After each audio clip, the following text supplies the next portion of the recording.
دلائل کی روشنی میں خون ہو جائے یا الکوہل شراب ہو جائے، یہ پینا تو حرام ہے لیکن یہ پلید نہیں ہے، ٹھیک ہے؟ بلکہ اس سے بھی ایک سٹیپ آگے، جتنے حلال جانور ہیں ان کا جو پیشاب ہے نا وہ بھی ناپاک نہیں ہے، پاک نہیں، میں کہہ رہا ناپاک نہیں ہے، یعنی اگر کپڑوں کو لگ جائے تو آپ کے کپڑے ناپاک نہیں ہوں گے، گائے کا یا بھینس کا گوبر یا پیشاب، کیونکہ اس طرح تو زندگی گزر نہیں سکتی۔ یہ صرف امام حنیفہ کا موقف ہے اور یہ شاذ ہے اس اعتبار سے کہ باقی سارے ائمہ جو ہے اس کو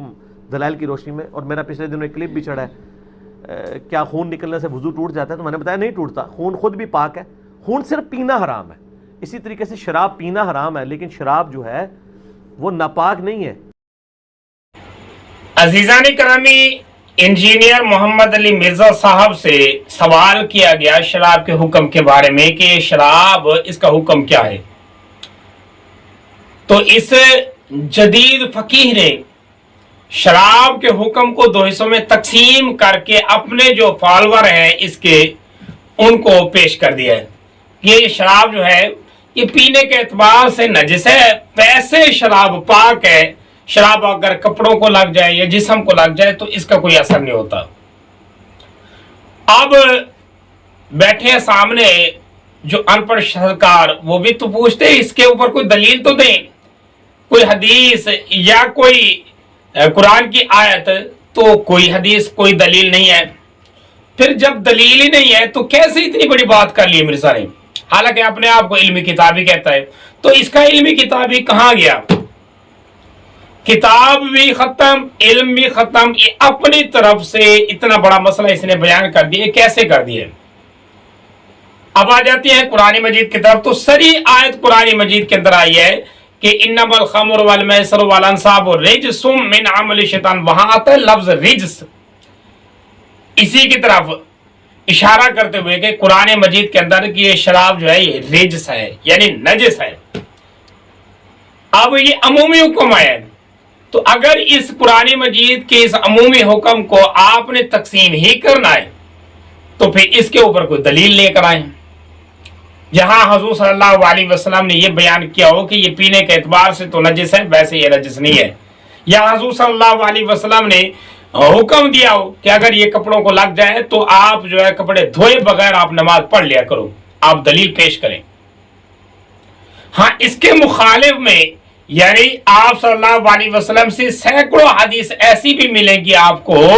جن میں نبی صلی اللہ علیہ وسلم نے صرف پینے کا مسئلہ نہیں بلکہ اور بھی کئی سارے احکامات شراب کے متعلق بیان کیے ہیں۔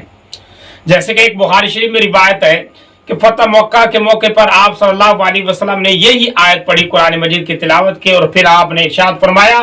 یہ شراب جو ہے یہ حرام ہے، صرف پینے کے اعتبار سے نہیں بلکہ اس کی تجارت بھی حرام ہے۔ آپ نے علل اعلان شراب بیچنا اور اس کے خرید و فروخت کو بھی آپ نے حرام کر دیا، تو اس سے بھی اشارہ ملتا ہے کہ شراب نجس ہے، ہر اعتبار سے اس کی بیع بھی حرام ہے۔ اور پھر اسی طریقے سے حضرت انس رضی اللہ تعالیٰ عنہ سے ایک روایت ملتی ہے شراب کے متعلق کہ پوچھا گیا نبی صلی اللہ علیہ وسلم سے کہ اللہ کے نبی صلی اللہ علیہ وسلم اس شراب کو ہم سرکہ بنا لیں؟ اب سرکہ کیا ہوتا ہے کہ شراب کے نشے کو ختم کر دیا جائے، اس کے اندر نمک ڈال کر اس کو شراب کے جو اثرات ہیں اسے نکال کر اس کو ایک اور چیز میں کنورٹ کر دیا جائے، سرکہ بنا دیا جائے۔ تو یہ پوچھا گیا نبی صلی اللہ علیہ وسلم سے اس شراب کو ہم سرکہ بنا کر استعمال کر سکتے ہیں؟ آپ نے منع کر دیا، آپ نے فرمایا نہیں، شراب نجس ہے، اس کو سرکہ بناؤ گے تو بھی یہ نجس رہے گی۔ اس سے بھی اشارہ یہی ملتا ہے عزیزان کرامی کہ شراب پاک نہیں، شراب ہر اعتبار سے نجس ہے۔ پھر آگے ایک حدیث آتی ہے مسلم شریف میں کہ حضور صلی اللہ علیہ وسلم نے فتح مکہ کے موقع پر آپ صلی اللہ علیہ وسلم نے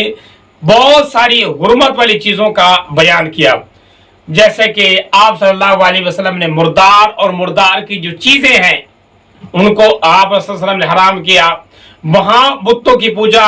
اور اسی طریقے سے بتوں کی خرید و فروخت، اور اسی طریقے سے وہاں آپ صلی اللہ علیہ وسلم نے شراب اور شراب کے لین دین اور تجارت کو بھی آپ نے حرام کر دیا۔ وہاں سوال یہ آتا ہے، وہاں کسی نے سوال کر دیا کہ اللہ کے نبی صلی اللہ علیہ وسلم مردار کی یعنی جو جانور مر جاتا ہے